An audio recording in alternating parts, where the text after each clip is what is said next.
Governor of Kaduna State, Senator Ondo states that the panacea to the protracted challenge of insecurity in the country can be curbed by the creation of state police, commends lawmakers for being at the vanguard of the cause. President of the Nigerian Bar Association maintains that the proportion of judges found wanting in the discharge of their duties is not portrayed. Is not as portrayed by the public. Apologizes to judges for being painted by the same brush over issues of integrity.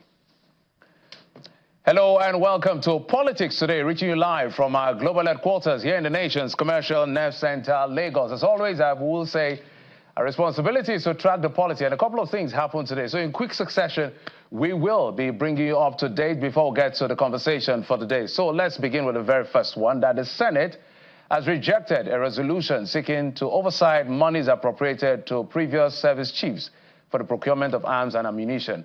The rejection comes against the backdrop of a motion raised by Senator Alin Dume on the suicide attacks in Gwoza, Borno State, and the urgent need to stem the tide of the ugly menace. During the debate, Senator Adams Oshomole proposed an additional prayer, asking that the Senate should not only seek to provide more funds for the army, but guide jealously to monitor the procurement.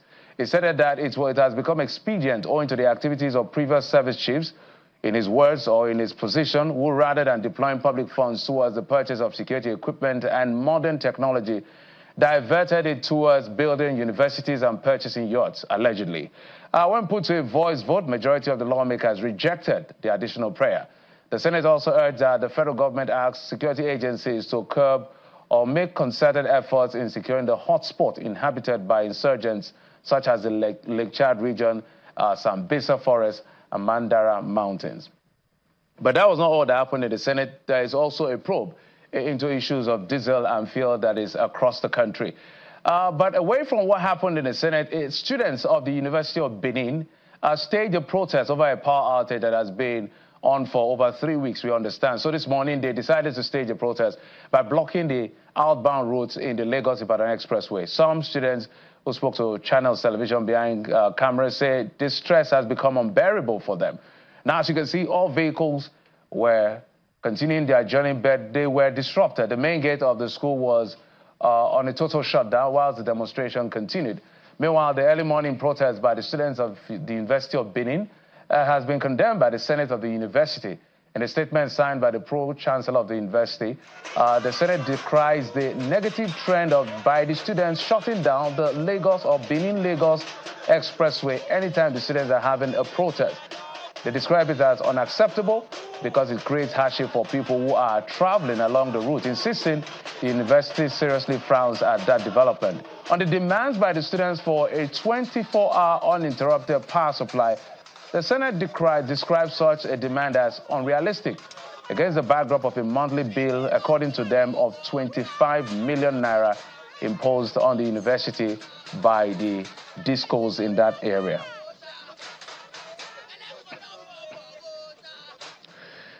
Well, if you've been following development in that area, it's always an issue. So that's the position of the Senate of the school.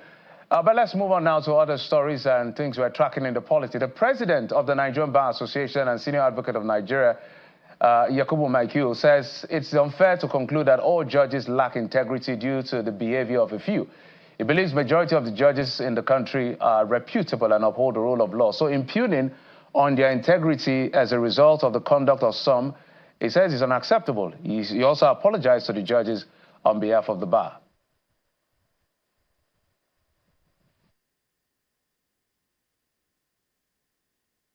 Maybe at some point we're going to bring that up for you. But he spoke at the flag off of a project in the nation's capital, Abuja. Now, various speakers at today's National Assembly Open Week, organized by the House of Representatives, made presentation on issues of national importance. For the Kaduna State Governor, Senator Ondo, he believes that the state police will solve most of the challenges of insecurity, while the Speaker of the House, Tajuddin Abbas, says lawmakers have been attentive to constituents, among other submissions made at that particular event today. Some very important legislation.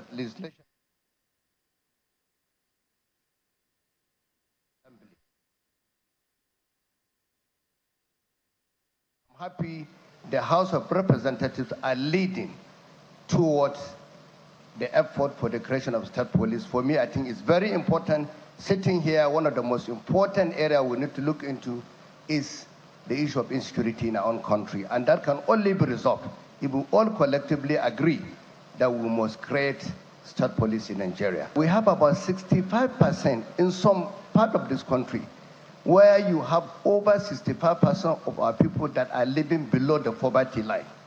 So standing here to make any excuses about our salaries, about our allowances, will not be entertained by Nigerians.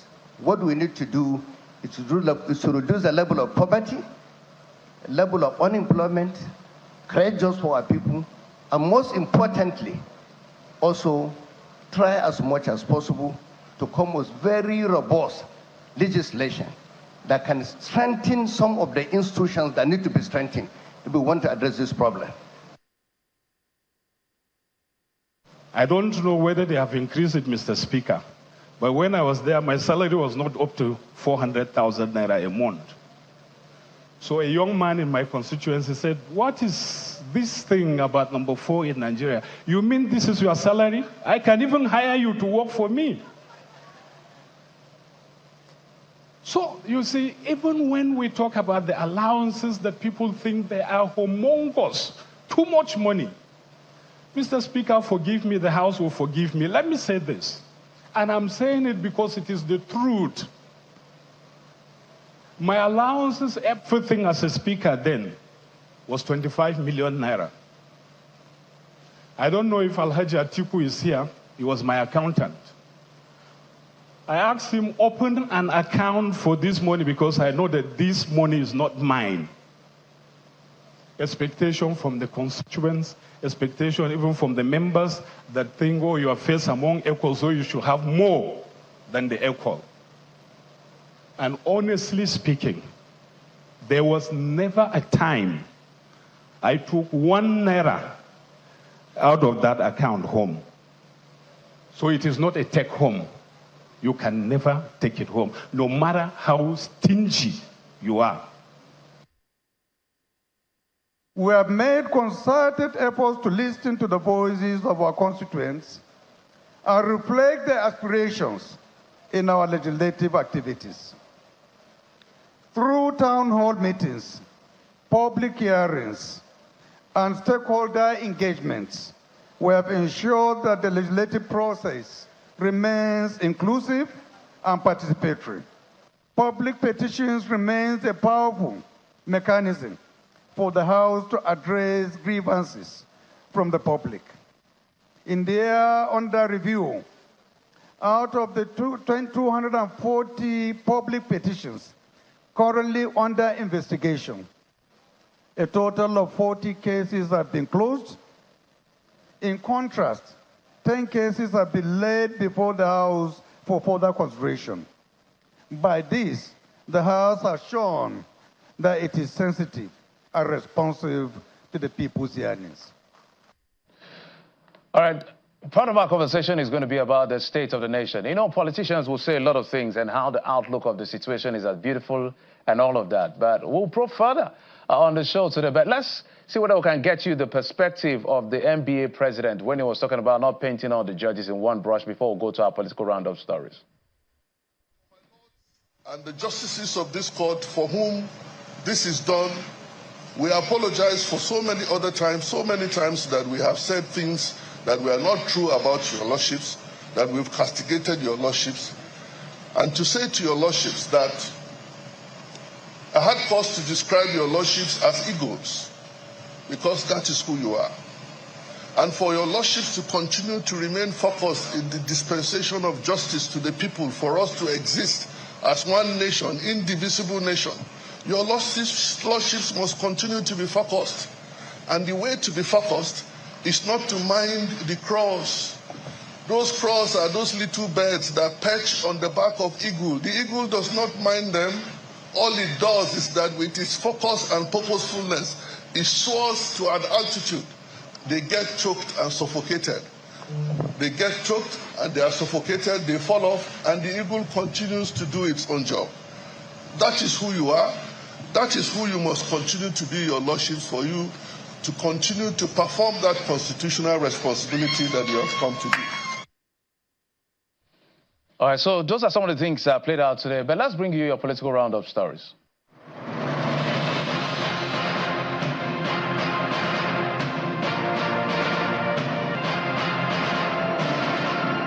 The Chief Justice of Nigeria, Justice Olukayode Ariwoola, is calling for more attention on the judicial system in Nigeria in order to improve justice delivery.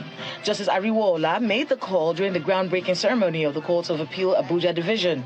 He, however, pledges the judiciary's commitment to upholding the highest standards while commending the National Assembly for the passage of the bill for upward review of the salaries, allowances, and fringe benefits of judicial officers. Justice Ariwoola pledges to uphold the highest standard in justice delivery. We guarantee peace. We promise to ensure that peace is given to whoever it is due so that we can all enjoy peace. Justice is important, is imperative. We promise we will always give justice. Senators from the southeast of Nigeria have pleaded with President Bola Tinubu for the release of the detained leader of the indigenous people of Biafra, Nnamdi Kanu. The senators, led by Senator Naya Baribe, say they believe the release of Kanu will be a plus towards the restoration of the social and economic activities in the region. The senators held a closed-door meeting with the Attorney General of the Federation and Minister of Justice, Lateef Fagbemi, where their letter begging President Tinubu to release Mr. Kanu was delivered for onward passage to the presidency. Senator Baribe, who spoke on behalf of his colleagues after the meeting, laments that the economy and social life in the southeast had suffered enough. This matter cannot be resolved legally, and if we continue with the legal wrangling, that it will continue to cause the insecurities, because the legitimate demands has been hijacked by criminals, undesirables, and all manners of elements. The governor of Adamawa State, Umar Fintiri, has thrown his weight behind the calls for local government autonomy, insisting that it should be done through constitutional amendments. Governor Fintiri stated this at a forum at the government house in Yola. Mr. Fintiri appealed to pressure groups to advocate for the separation of office of the Accountant General and that of the federal government for proper accountability and transparency. I want to say here loud and clear that I am supporting the local government autonomy.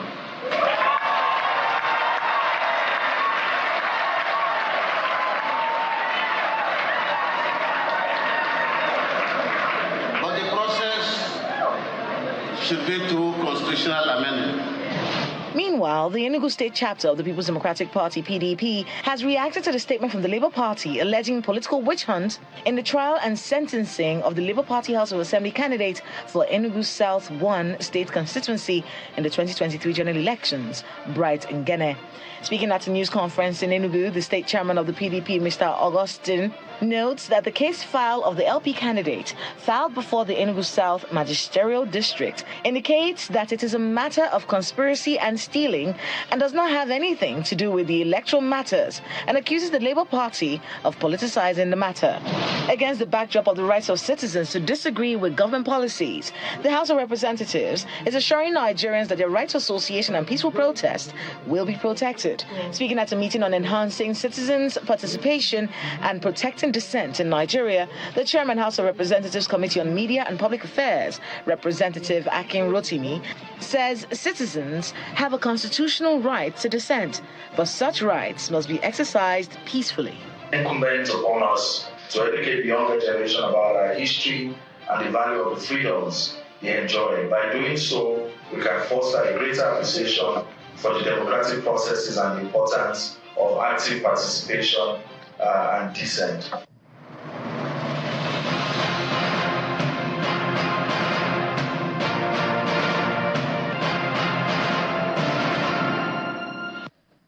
So part of our job is to make sure that whatever happened in the day, we'll bring it to the fore right here on the program to make sure you condense everything in just a few minutes. But let's get to the very conversation of the day as we continue to look at the state of our nation. We've been joined in the program by the former national vice chairman of the PDP in the South-South, Mr. Emma Ogidi, joins us via Zoom. Mr. Ogidi, thank you so much for coming on the program. Ms. Ogidi, if you can help me unmute your device so we can hear you. All right. Okay, maybe let me throw in the first question for you. We're looking at the PDP as against what is going on in the country, but let's start from how the PDP is faring. By your own assessment, since the President, Bola Tinubu, took over the reins of power.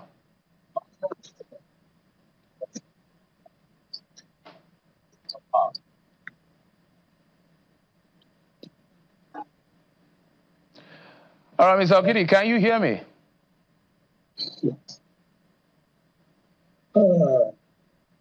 Can you hear me, sir?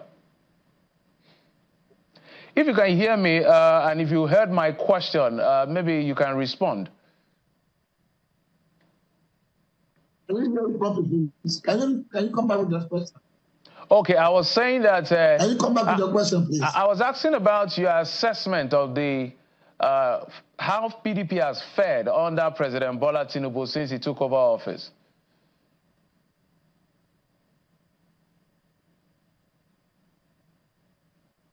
What do you mean how PDP has fared? What we're trying to do now is we're right now trying to round up membership drive, going back. And we have given up on this government because there's nothing we can do. So, and we're trying to go about our reconciliation for our party members. You know, since this government came in place, the economy is so bad, and some of our members are feeling bad. So we're trying to go around to reconcile with our members. Those who are offended, especially, you know, the economy is very bad.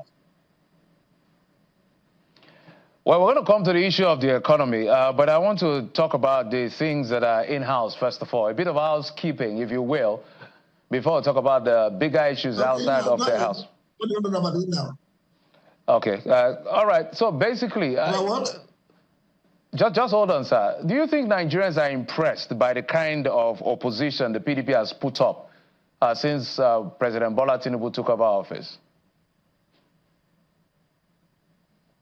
No, definitely Nigerians are not happy with us because we have not really put up the real what you call opposition. Like I used to tell my friends, we don't know how to do opposition. So it's a very big problem. For you to be very effective in opposition, sometimes you have to tell lies. Like when the APC came through the back door. No, we're not like that. And the good thing that Nigerians today have experienced APC for 8 years, this is the 9th year, to get to the 10th year, we're there for 16 years. Oh dear.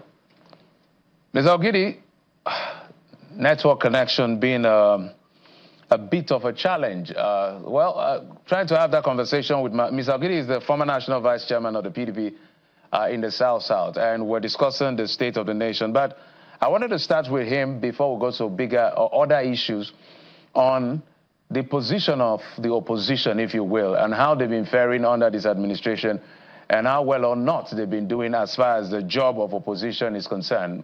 If I heard him correctly, he said they're not doing what the APC is doing or did, including telling lies. So I wanted to find out what he meant by that. Ms. Ogidi, if you can hear me, sir?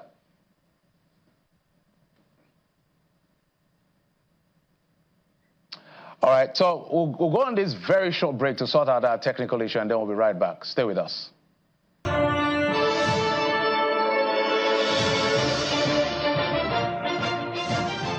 All right, welcome back.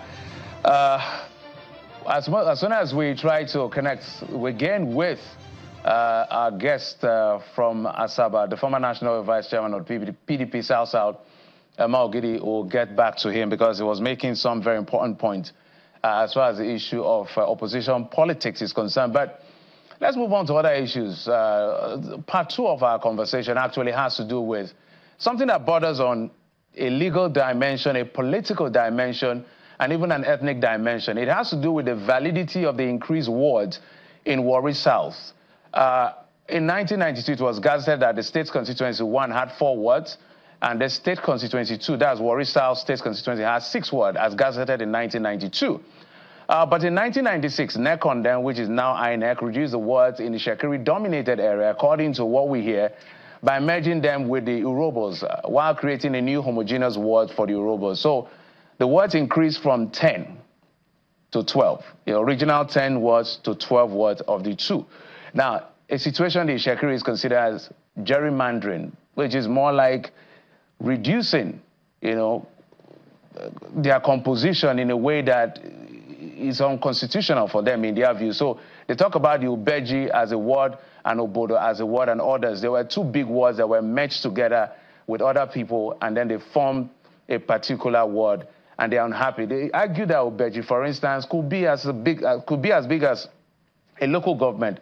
Adding it to Obodo and reducing it to 1 ward is unacceptable by them with other people. Now, in 1997, the Shekiri people approached a high court and got an interlocutory order stopping NECON then from gerrymandering.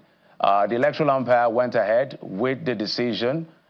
In their view, they feel that the electoral umpire did not obey the court's order. So in 2003, the pro-Shekiri group got a judgment on substantive case declaring that gerrymandering or balkanization, as they call it, illegal, null and void. But INEC appealed that without setting aside the decision earlier put up and continued what they considered that gerrymandering. So an affidavit was signed, and there were, INEC had said then that they had complied with the decision of the court to go back to the original 10 wards. So you need to follow the story carefully. So there were 10 wards, it increased to 12.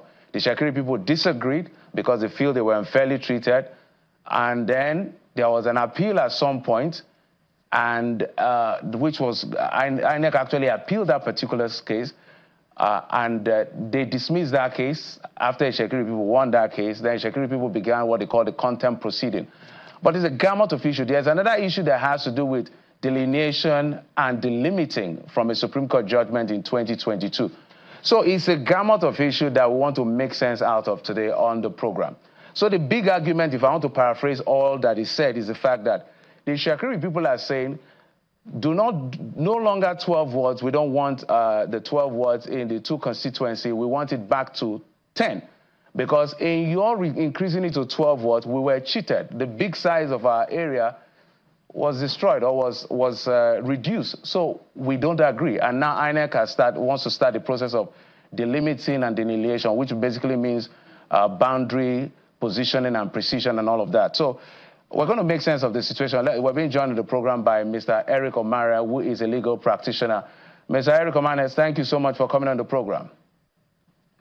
Thank you so much for having me. It's my pleasure to be here. All right, so I had stated the bit I can, the position of the Shekiri people. I'm sure you heard what I said, but I want to hear from you, what is the true position of things from your end? I understand, I think you're representing the Jaw people. Well, thank you so much for having me here. I think the emphasis of your intro is now academic. I say so because of the present state of affairs. Part of your intro may be right, but part of it is not correct. First, the Shekiri people as an ethnic group didn't go to court in a representative capacity.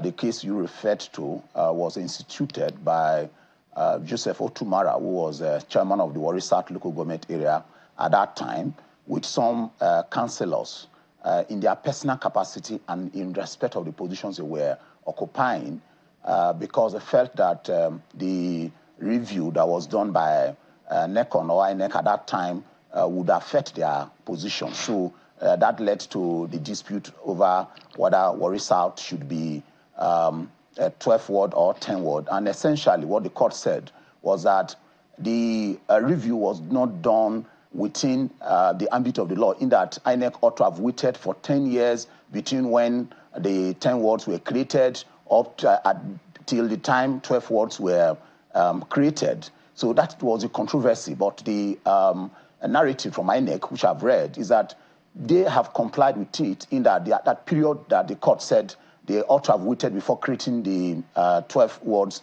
had elapsed. But what is more significant now is that all those conversations have been overtaken by events. Why do I say so? on the 2nd day of December 2022, the Supreme Court of Nigeria, the highest court in the land, in a case instituted by Honorable Judge Timinimi, a former Commissioner for Water Resources Development in Delta State, himself and 9 other Ijaw people, on behalf of themselves and the Ijaw people of Warri South, Warri Southwest, and Warri North, approached the Federal High Court in 2011 to say that, look, the delineation of electoral wards and units in the 3 Warri local government areas was not done according to law, in the sense that the basic principle that underpins the delineation of wards and units is that first and foremost is population. There must be physical human beings. There must be structures. You cannot just create wards that do not exist. The case essentially before the Federal High Court Asaba was that there exist wards and units that are fictitious, that don't exist in some parts of the Warri Federal Constituency. The case moved from the Federal High Court to the Court of Appeal, Benin, then up to the Supreme Court. Then on the 2nd day of December, the Supreme Court said, yes, the case of the Ijaw people through their representatives has merit. So the court ordered that INEC should go back and carry out fresh delineation of electoral wards and units in Warri South, Warri Southwest, and Warri North. The implication of that judgment is that the conversation as to whether there are 10 wards in Warri South or there are 12 wards is now academic, because the Supreme Court has said, go back to square one. Start everything that you had before no longer exists. You are now going to start from square one. And in furtherance of that judgment, INEC has had 3 stakeholders meetings on the 1st of February 2023, 4th of April 2023, and on the 21st of March 2024. And in all these meetings, this issue of 10 or 12 wards in Warri South arose.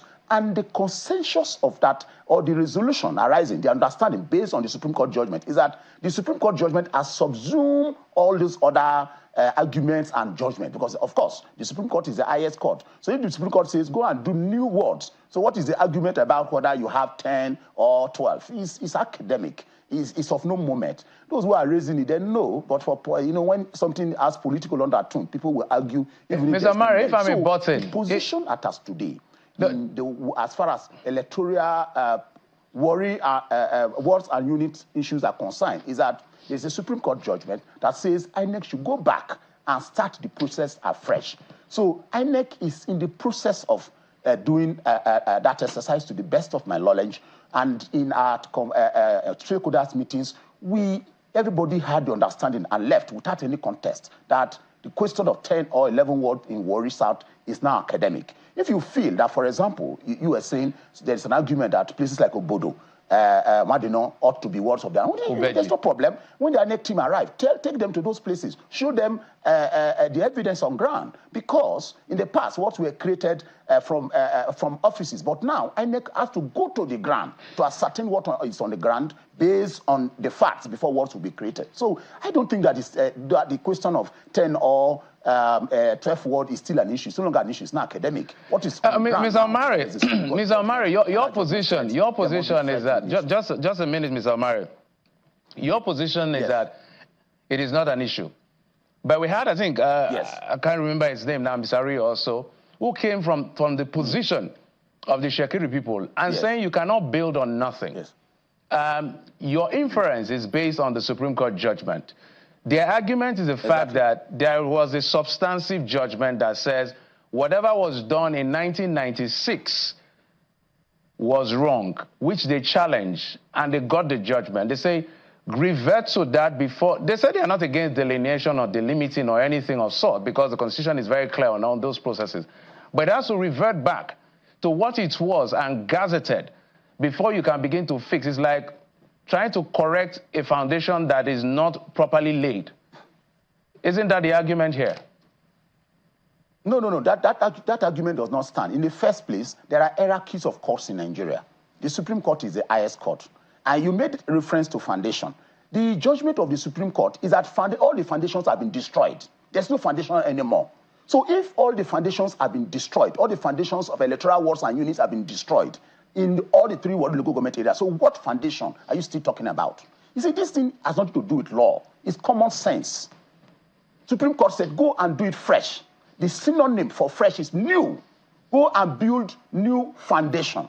So the question of whether you have a foundation that is 12 block or 10 block no longer arise, because the Supreme Court said, go and start it. All of them has been destroyed. So it's a common, sensical argument. It has nothing to do with law. It's something that even the man Mr. Omari, without holding, my apologies, Mr. Omari, without holding brief for them, because I heard the gentleman make that argument. He said these are two separate issues. We should not bungle them together. And you know how it is when there is a substantive judgment. For you to not to respect that judgment, you have to set aside. Did the Supreme Court, in your case, make a specific pronouncement concerning that particular judgment that it got in 2003? You see, this is an... No, I'm just asking a question of law, not an assumption of inference. Listen. Hold on. What I'm telling you is this.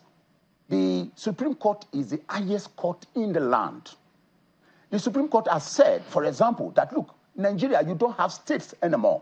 You don't have states. All the 36 states are no longer existing. Go and create new states. Assuming, I'm just giving an example. In that kind of situation, will anybody now still come and say, oh, somebody said that my state is supposed to have 10 local government areas, or have this zone is supposed to have 3, this zone is supposed to have 4. No. Assuming, even without considering, assuming that there is even a conflict between the Supreme Court judgment and the Federal High Court judgment, which one will prevail? It's the Supreme Court judgment. But yet, it's not even a case of conflict. It's a case of the practical implication of the Supreme Court judgment. The practical implication is that everything is starting from ground zero. So if everything is starting from ground zero, the argument as to whether you have 10 or 12 is just diversionary. They know that. With this issue was presented in all the 3 stakeholders meetings that I've mentioned, and it was expressly agreed that, look, the Supreme Court judgment has subsumed every other existing judgment as far as electoral wards and polling units in the Warri Federal Constituency is concerned, because INEC is starting from ground zero. So why are you talking about 10 or 12 when you are starting from ground zero? So it's academic, they know. But you see, when an issue has political undertone, people can bring all sorts of arguments. Diversionary arguments, sometimes ridiculous arguments. That's what you are hearing. All right, let's contextualize, Mr. Omari. If I'm a button, sir, let's contextualize, because not everybody is from Warri or Warri South. So I try to make everybody to carry everybody along for general reference, which is why I try to lay that foundation. Then you're putting up your argument here. So when you talk about the stakeholders, as far as Warri South is concerned, who are they, and who are the people that were on the table in this conversation? Okay, the meeting that was called by INEC was called, comprises all the 3 Warri local government areas.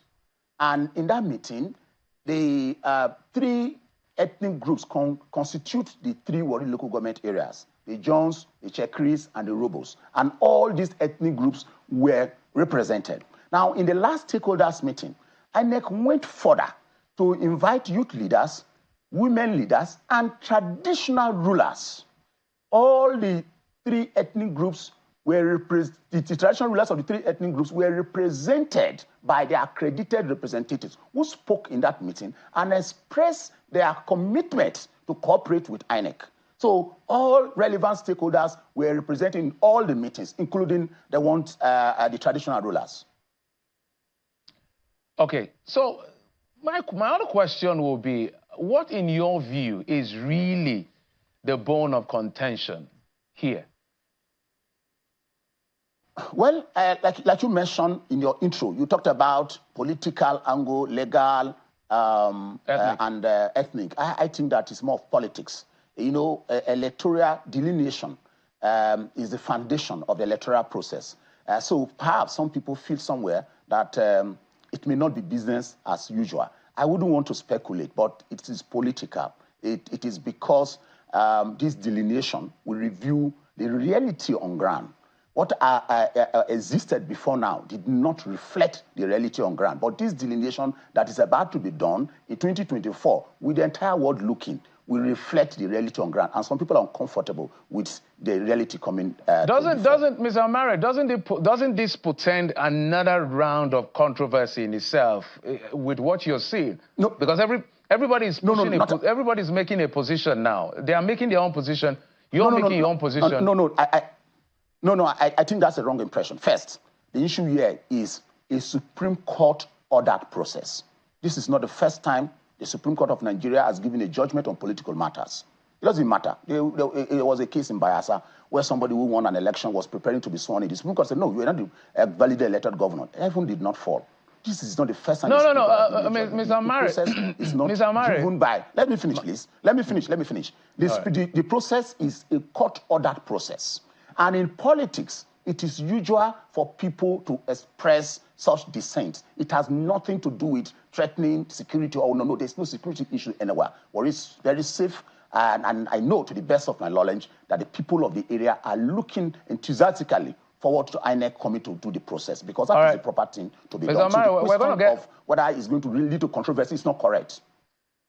Well, that's your position. I must maintain that is your position. I don't. The other parties are not here. I live and work there. Just hold on. So the other parties are not here. People will come and say all sorts of things just to create artificial tension. There's no tension anywhere. No, the reason. Hold on, Mr. Amari. Mr. Amari, can you hold on? Process. Just hold on. The reason we're having this conversation is because when it has to do with delimiting, delineation, boundary issues, and all of this allotment, they are very critical issues, because under it, we're talking about numbers, representation, resource control, and all of that, allocation that come through, so you can see all of that. Although you're brothers, but these things happen. So before I bring in my other guests on the program, what will be equity and fairness in your view in this process?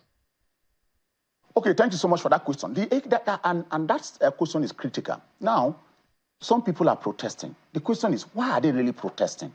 Because the Supreme Court didn't say, go and give a word ABC to this ethnic group and give this to this ethnic group. The Supreme Court said, go and do it fresh. What that simply means is that everybody has the same opportunity, equal opportunity in 2024 to present their case to INEC.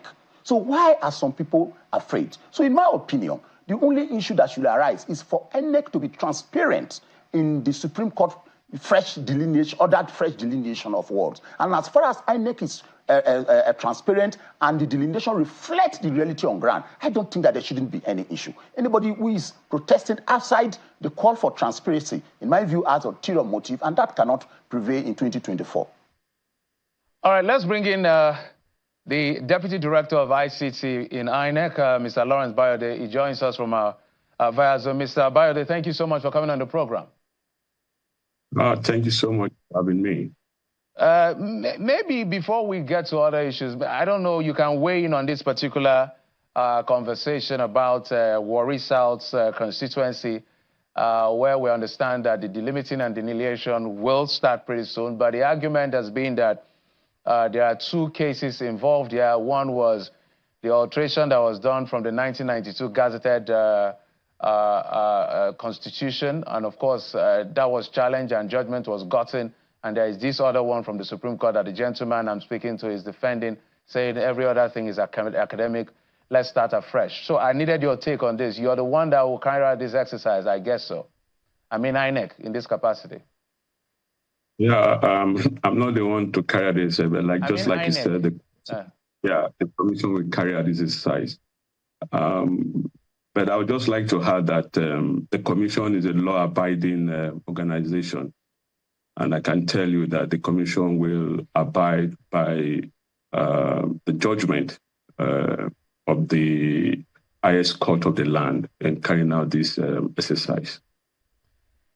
The reason I asked that question, because I think in, I've forgotten the exact year, the people, allow me to call them pro-Insecurity group, had actually started a contempt proceeding against INEC because they said INEC had actually said they had obeyed the court order and even sworn affidavit to it. The gentleman who was here read the name of the person who represented INEC, but he said in open court that that was not true. So what will be different this time? Just like I said, the Supreme Court is the highest court of the land.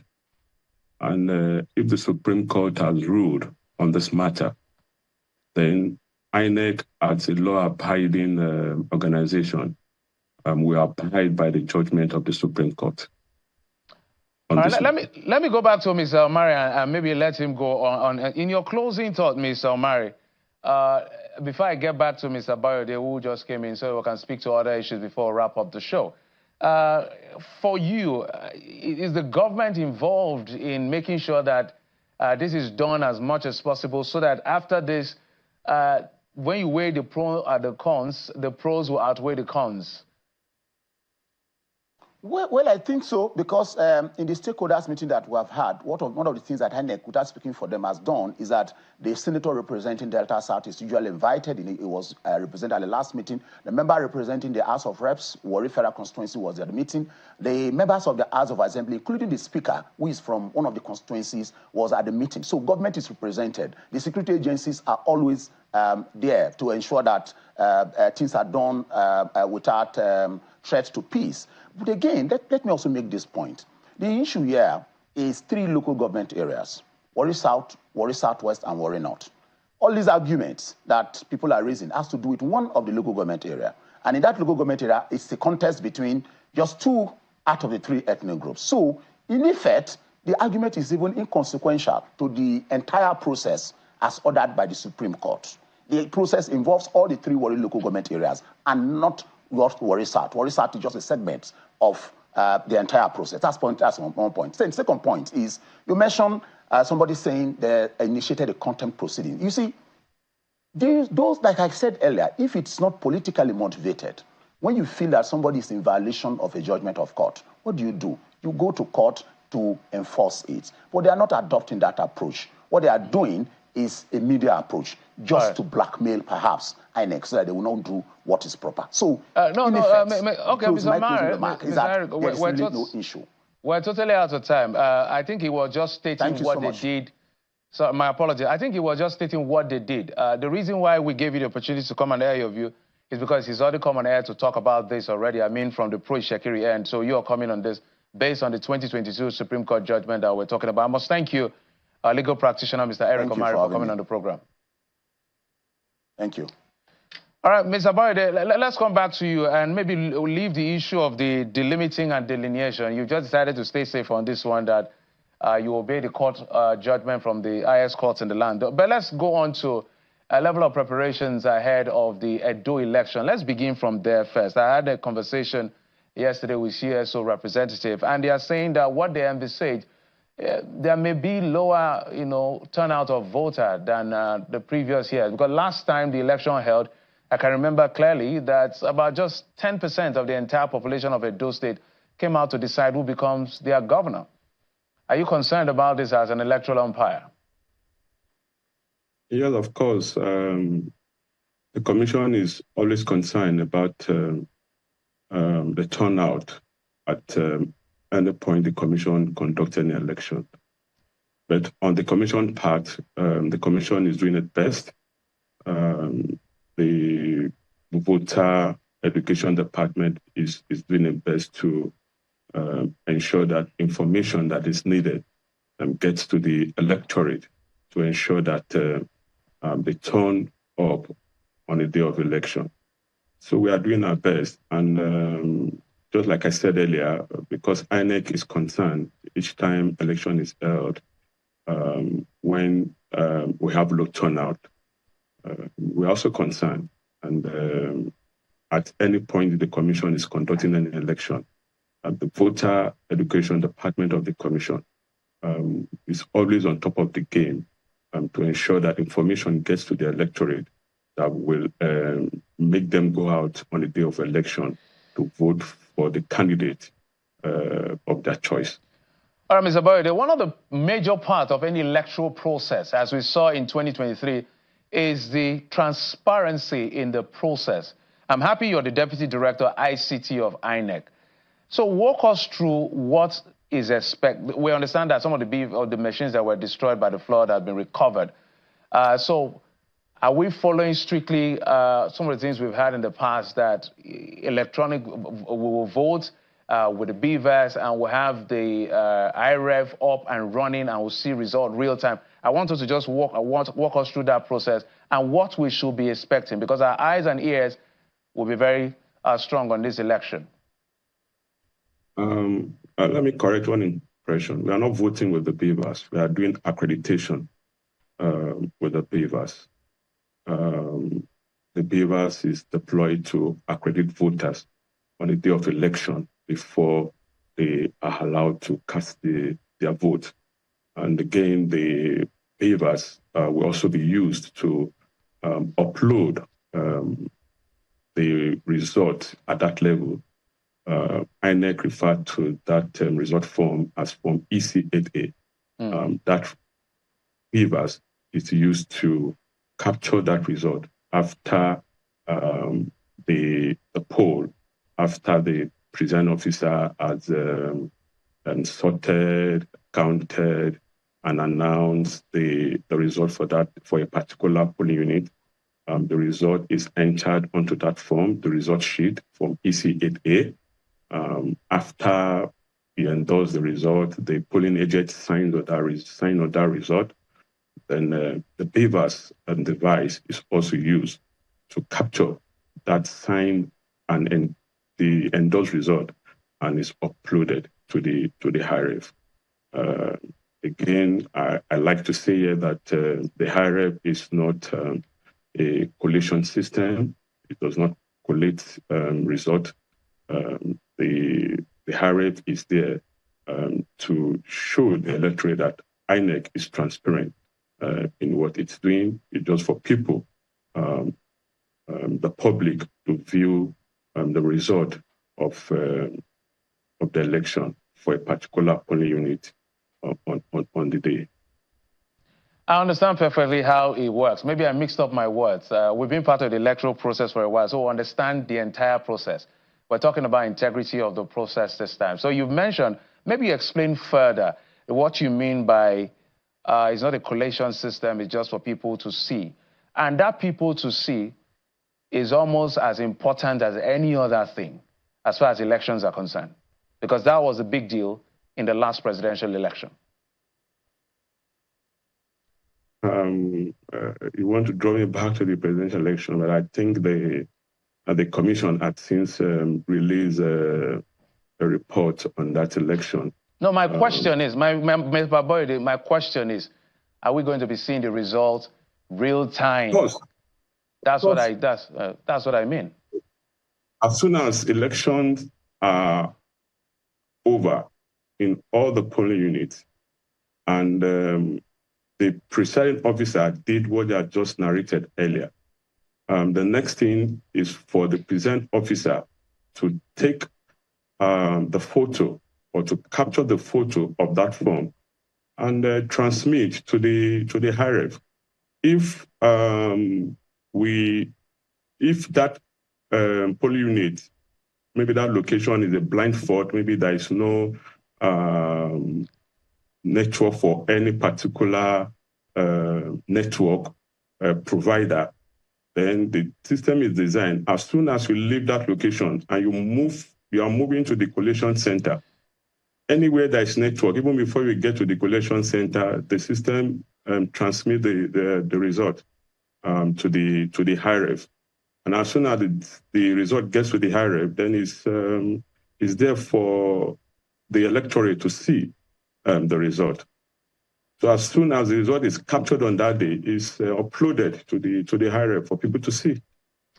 You know, the reason I ask questions that look simple is because the trust quotient and our trust for processes is quite low, and you cannot blame Nigerians. So they will ask even the simplest of questions, and that's why we're here to ask on their behalf.